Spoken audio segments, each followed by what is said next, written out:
Hello friend, আমি অমিত। শুরু করছি আজকের গা ছমছমে জার্নি। গল্প হলেও সত্যি। আপনারা চোখ রাখুন দ্য পিপল চয়েস চ্যানেলে। আজ আর একটা নতুন গল্প। গল্প হলেও সত্যি। তাহলে শুরু করা যাক। আজকের গল্প পাঠিয়েছেন সিথির মোড়ের হিয়া চক্রবর্তী। নিজের একটা অভিজ্ঞতা ভাগ করে নিয়েছেন তিনি। তাহলে শুরু করা যাক। গল্প হলেও সত্যি।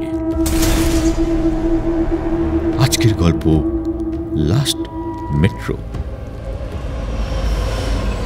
বরাবরই মেট্রোতে চড়তে পছন্দ করে হিয়া, সেই কলেজের সময় থেকে।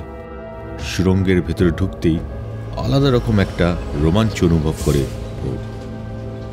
হিয়ার এবার অফিসটা রবীন্দ্র সরোবরে, সুতরাং আবার সেই মেট্রো ধরেই অফিস যাওয়া এবং ফেরা। জার্নিটাও অতটা হেক্টিক হয় না। বই পড়তে পড়তে দিব্যি পৌঁছে যাওয়া যায়। তবে রাতে ফিরতে একটু সমস্যা হয়। অফিস ছুটি হতে হতে রাত 9:30 বাজে, তাই লাস্ট মেট্রো ছাড়া গতি নেই। নয়তো আবার সেই ঘুরপথে বাড়ি ফিরতে হয়। ওসব টেনশন সাইডে সরিয়ে রেখে রোজের জার্নি বেশ উপভোগ করে হিয়া।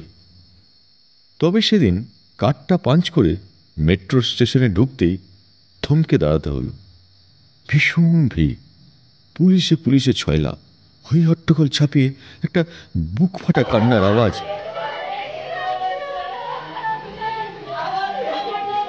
আকাশে বাতাসে বিষাদ ছড়িয়ে দিচ্ছে। হিয়া দেখল মেট্রো লাইনে পড়ে আছে একটা শরীর, সাদা চাদর দিয়ে ঢাকা। চাপ চাপ রক্ত ফুটে উঠেছে তাতে। শরীর থেকে কেটে বাদ হওয়া মাথাটা লাইনের অন্য প্রান্তে পড়ে আছে। একটা মেয়ে সুইসাইড করেছে দমদম মেট্রো লাইনে। যে কাঁদছে সে তার হাজবেন্ড। সংসারের টুকিটাকি ঝামেলা সহ্য করতে পারেনি মেয়েটা। অত রক্ত দেখে গা গুলিয়ে উঠল হিয়ার। মাথাটাও ঘুরল বোধ হয়। সিঁড়ি দিয়ে তাড়াতাড়ি নেমে স্টেশনের বাইরে বেরোলো।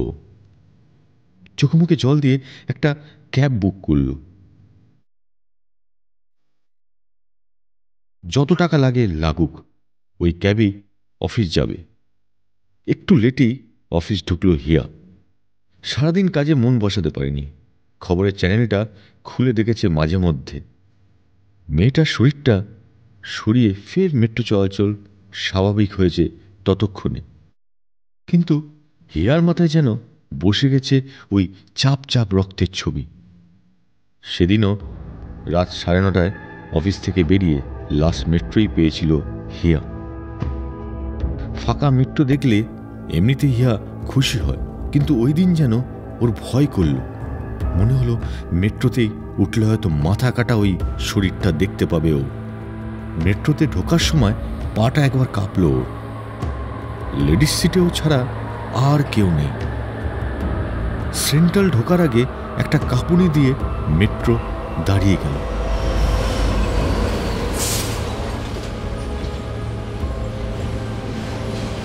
আলুগুলো কাঁপতে কাঁপতে একসময় নিভেই গেল। তত্তর করে ঘামছে হিয়া। ফোনের ফ্ল্যাশে জ্বালিয়ে দেখলো অত বড় মেট্রোতে ও ছাড়া আর কেউ নেই। শুধু শুধু সকালের ওই সেই কান্নার আওয়াজটা আছে, আর একটা পায়ের শব্দ। রক্ত মাখা চাদরে মোড়া একটা মাথা, কাটা শরীর এগিয়ে আসছে। চিৎকার করে সাহায্য চাইছে হিয়া। সুড়ঙ্গের ভেতর ফাঁকা মেট্রোতে কে শুনবে ওর কথা?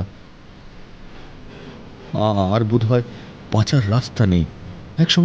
একসময় অজ্ঞান হয়ে গিয়েছিল ইহা। হুঁশ ফিরেছে দমদম স্টেশনের পৌঁছে।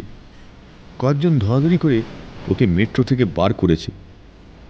সেদিন সবটা দুঃস্বপ্ন ছিল নাকি সত্যি কেউ হিয়ার দিকে এগিয়ে আসছিল সেদিন? আজও উত্তর পাওয়া যায়নি। বাহ বাহ বাহ বাহ, দারুণ একটা সুন্দর একটা গল্প লিখে পাঠিয়েছো হিয়া। এরকম আরও সুন্দর সুন্দর গল্প আমাদের এই দ্য পিপল চয়েস চ্যানেলে লিখে পাঠাবে। আর বন্ধুরা, প্লিজ প্লিজ লাইক আর সাবস্ক্রাইব করুন। আর কোনো কমেন্ট থাকলে সেটা লিখে পাঠান।